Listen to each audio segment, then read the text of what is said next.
The point that we really want you to focus upon is that you are vibration more than you are anything else. And it is your vibrational offering that causes everything that comes into focus to be. So everything about your body, everything about your acquaintances, everything about the way you move through life, everything about the way everything touches you is about your vibrational offering over which you have complete control, but usually don't exercise it all that well. Most people are offering most of their vibration in response to what they are observing, and they are not all that particular about what they are observing. So for most, it sort of goes like this. You see something, you have an emotional response to it. That emotional response brings more like it, which you have another emotional response to, which brings more like it, which you have another emotional response to. And these emotional responses are only indicators of vibrational standpoint, vibrational stance. So when you decide that you want to exercise more control over your vibrational standpoint, if we were standing in your physical shoes, the way we would go about it is we would decide that we would approach it from an emotional basis rather than from a thought basis. So as we began here today, we said to you, do you like the way contrast causes you to focus?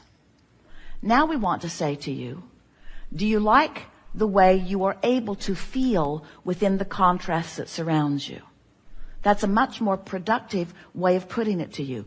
Do you like the way you are able to feel living in the contrast that surrounds you? And if the answer to that is yes, then that means you're focused in a way that you're not contradicting the vibration of who you really are. So you're in alignment much of the time with who you are. So you're tuned in, tapped in, turned on, and your point of attraction is wonderful because you have the leverage of source energy, you have the leverage of all that you call good right there offering a vibration with you. And when you are in that vibrational patterning, only good things can come to you. Did we get your attention at all about that? Do you know that you can control your point of attraction?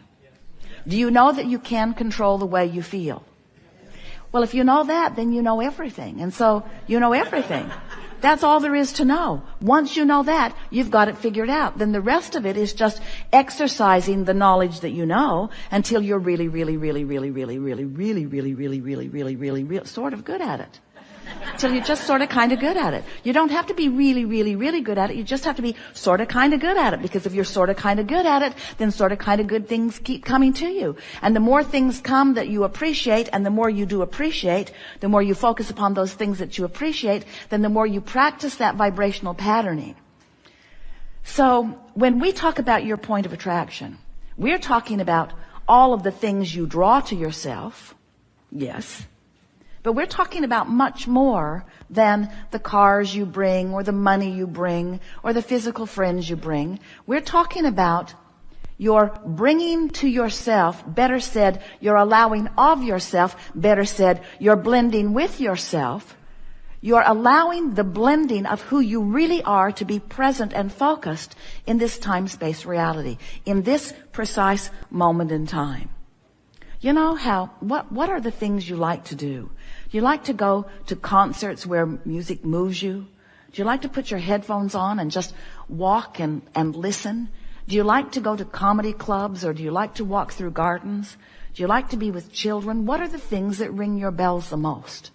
Because when you think of the things, those instances in life, those high points, you were standing at the top of a mountain. Maybe you climbed up it for a little while. Maybe it took you an hour. Maybe it took you 2 hours. Maybe it took you a few days. But when you climbed up there and looked over that edge and saw what you saw and felt that exhilaration, have you ever done that, or have you just seen the movie? Well, in either case, when you feel that exhilaration, when you feel those high peak moments, we want you to understand that that is the way you intended to live, moment by moment, hour by hour, day by day, in this physical life experience. You didn't plan on coming and just sort of grinding it out and occasionally carving out a day off where you could go do something fun. That was not your plan. It was your plan to be so presently focused in the variety that surrounds you that the variety would inspire you to clarity of desire. And it was your intention to guide your attention appreciatively upon the new ideas that were born within you continually, in order to allow the full point of view from the full source within you to be present in your moment with you. Not just an occasional peak moment, but a constant peak moment of blending and alignment. You use words like clarity. Do you know what clarity is? Clarity is source thinking with you and you knowing the thought of source. That's clarity. Do you know what humor is? It's you enjoying the spontaneousness of the moment and source enjoying it with you, and you being so on the wavelength of it that the depth and breadth of this insight is so significant that the wholeness of who you are is having the moment in time.